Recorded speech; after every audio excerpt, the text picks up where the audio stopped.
నెహెమ్యా గ్రంథం 8:10. మీరు దుఃఖపడకుడి, యెహోవా యందు ఆనందించుట వలన మీరు బలమొందుదురు. అది దేవునికి స్తోత్రం. బల రహస్యం ఏంటి? లోకంలో ఆనందించడం కాదు, యెహోవాలో ఆనందించాలి. కానీ సైతానుగాడు ఏం చేస్తాడు తెలుసా? మనం దేవునిలో ఆనందించడానికి మనకి ఇరిటేషన్ పుట్టించి లోకంలో ఆనందించడానికి మనకి ప్రేరణ కలిగిస్తాడు. అజ్జుడు ఎంత బాగుందో, ఇజ్జుడు ఎంత బాగుందో, అజ్జుడు ఎంత బాగుందో, ఇజ్జుడు ఎంత బాగుందో, లోకములో ఆనందించినట్లు చేస్తాడు. లోకంలో మనం ఆనందాన్ని వెతుక్కున్నామంటే బలహీన పడతాం. దేవునిలో ఆనందాన్ని వెతుక్కున్నామంటే బలవంతులమై ఉంటాం. దేవునికి స్తోత్రం కలుగును గాక.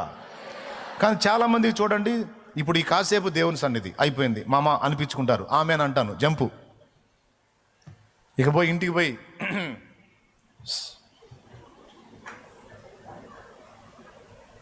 ఏదో ఒకటి లోకానందం వెతుక్కుంటా. అవునా కాదా? కాదా? నాటకాలు వద్దు, వాస్తవం మాట్లాడదాం కదా. ఇప్పుడు దాకా భక్తి, ఇక నుంచి ముక్తి. మళ్ళీ ఆదివారం దాకా, మళ్ళీ ఆదివారం పొద్దున్నే బైబిల్లో తీసుకొని జనాలు బయలుదేరుతుంటే అప్పుడు మళ్ళీ భక్తి కట్టలు తెచ్చుకుంటుంది. కానీ ఇక్కడ ఉన్నప్పుడు, ఇంటికి వెళ్ళినప్పుడు కూడా సమయమందును అసమయమందును నువ్వు ఏ ఆనందమైనా వెతుక్కో. దేవునిలో, దేవుని పనిలో, దేవుని సాహచర్యంలో, దేవుని ఆలోచనలో, దేవుని మాటలో, దేవుని పాటలో, దేవుని పరిశుద్ధుల సాహచర్యంలో నువ్వు ఆనందాన్ని వెతుకు. పెద్ద డేంజర్ నువ్వు సైతానికి, పెద్ద డేంజర్ నువ్వు, నీతో పెద్ద తలపోటు వాడికి. అసలు ఈ మనిషి ఏందిరా కాసేపన్నా పక్క ఆలోచనకు వచ్చిందంటే అసలు దొరకట్లేదుగా, సంధివ్వట్లేదుగా. ఎప్పుడు దేవుడు దేవుడు దేవుడు దేవుడు, ఎవరితోన్నా కలిసినా దేవుడే, ఇంట్లో కూర్చున్నా దేవుడే, పాట నోరు తెరిచి పాడినా దేవుడి పాటే, మాట్లాడినా దేవుని మాటే, ఎటన్నా బయటికి వెళ్ళినా దేవుని పనే.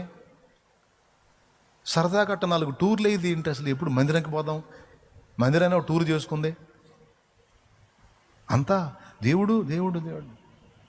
వెరీ డేంజర్ నీతో. ఎందుకంటే నువ్వు బలవంతుడివి, బలవంతురాలు. ఎందుకంటే నువ్వు దేవుని యందు ఆనందించడం నేర్చుకున్నావు కనుక. వెరీ డేంజర్ నీతో. అందుకే పౌలు కూడా చెప్పాడు, ప్రభువునందు ఆనందించండి. మరలా చెప్తా, ఆనందించండి. నేను ఇంత కఠినమైన శ్రమల్లో ఉండి కూడా ఆయనలో ఆనందిస్తున్నా. ఆనందించుట వలన నేను నా సంఖ్యలు కూడా నాకు ఆహారం అవుతున్నాయి. ఫిలిప్పీయులారా 4వ అధ్యాయంలో 4వ అధ్యాయం 4వ వచనం, 4వ వచనంలో ఉంది. దానికంటే ముందు చెప్పాడు, సంఖ్యలలో నేను ఆనందిస్తున్నానని. నేను ఆనందిస్తున్నా నా ప్రభువులో. మీరు కూడా నేర్చుకోండి ఆనందించడం, ఆయనలో ఆనందాన్ని వెతకండి. మీలాంటి మనిషిని